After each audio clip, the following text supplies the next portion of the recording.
Good morning, good afternoon, and good evening, everyone. Greetings from sunny Geneva.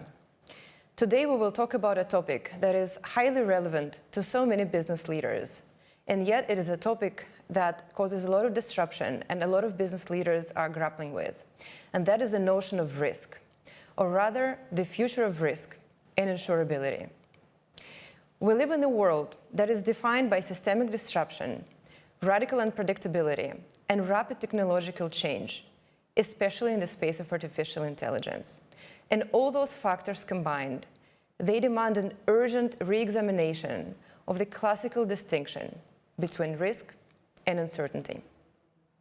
While risk refers to a context where even if the outcome is unknown, but the probabilities are known, or at least they could be estimated, the context of uncertainty is where both the outcomes and the probabilities are unknown or even unknowable.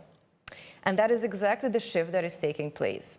The nature of risk is becoming more uncertain.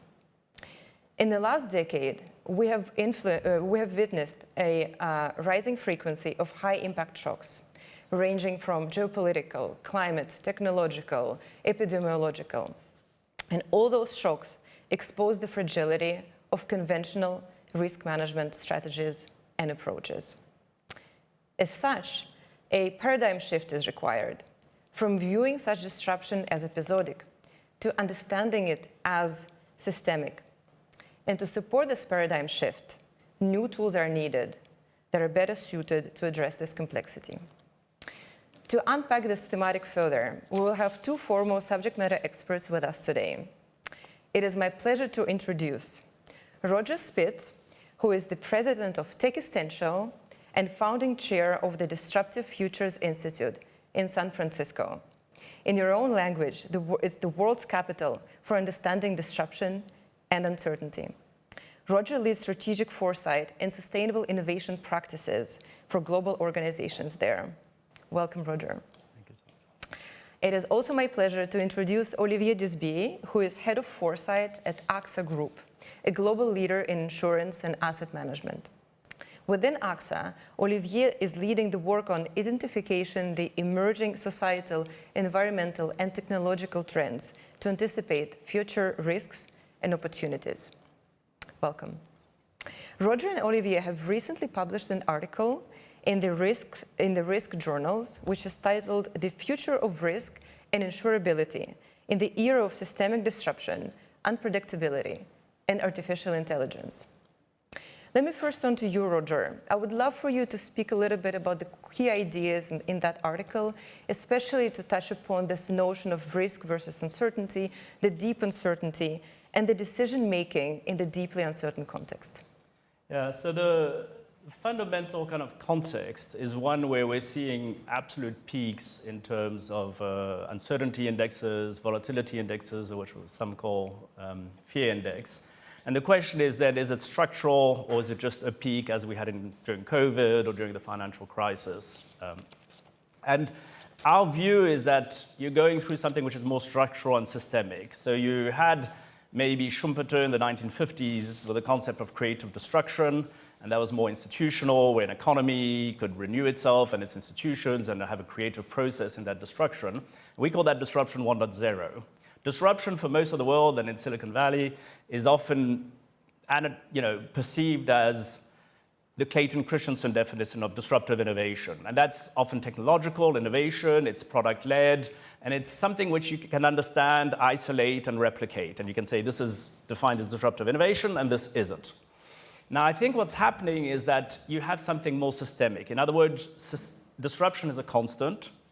It's not necessarily that you can isolate it. They're knock-on and cascading effects. And these are basically things which you can no longer, it's slightly liminal. You can no longer say, okay, this was the disruption, then let's get out of it and get to the other side or something.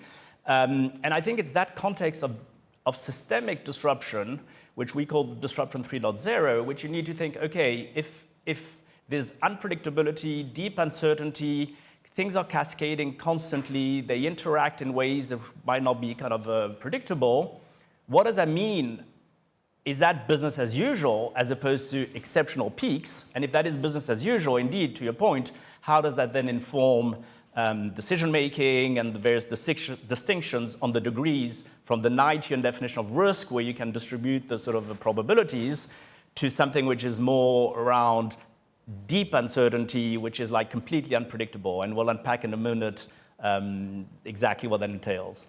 Great, thank you. And would you also be able to speak a little bit about the adaptive strategies that decision makers, business leaders need to adapt to deal with that deep uncertainty? For sure. So one of the key features is, and this is a nuance between, well, more than a nuance, it's really, I think, a definition and semantics that are different between uncertainty and deep uncertainty. In deep uncertainty, so in uncertainty, you know the possible futures. You may not be able to probabilize them fully, but you have a sense of what they are. You can put a hierarchy. They're generally going to be questions around, will China be the #1 economy? Will this person or whatever be elected president? Things that are kind of understandable, and then you can get it right or wrong or what have you. Deep uncertainty, you don't know the possible futures. They're really multiple. You can't put a hierarchy on them. You certainly can't probabilize them. You don't know how they will interact, but they will definitely be interacting and having knock-on effects. Even if you had an agreement on what the hierarchy was or what the specific deep uncertainties were, you probably wouldn't find agreement on how to mitigate for them. So this is, for instance, will there be singularity? Will you work and live in space? Will there be, which cities, when, will be completely underwater? And how does this interact with a million other things? And that basically, to your question, requires adaptive strategies which accept that. So what does it mean? It means you need three things. You need some degree of resiliency, a foundation that's resilient. In other words, you accept a degree of constant shocks. Some might be extreme. And you need basically the resilience to deal with those. We call that anti-fragile based on Nassim Taleb, which is kind of resiliency plus. Resiliency is like you can hit it. It's like a rubber band. It doesn't deform. Anti-fragility, you have the hope that it actually reinforces. And then you need to be anticipatory. You need to think, and Olivier will give great examples. How can you think in the future and maybe think of things that are preventative? Think about not waiting for next post-event, but actually anticipating it. Mm-hmm. And then you need that agility with feedback loops. Things change quickly, constantly. And so, for instance, technology can allow monitoring or sensors. For floods in Jakarta, they have incredible mechanisms where there's agility between what's emerging in the here and now and a concrete flood, but also building the resiliency and some anticipatory measures. And the combination of those three are quite different, I think, from the predict and act model of the risk industry today.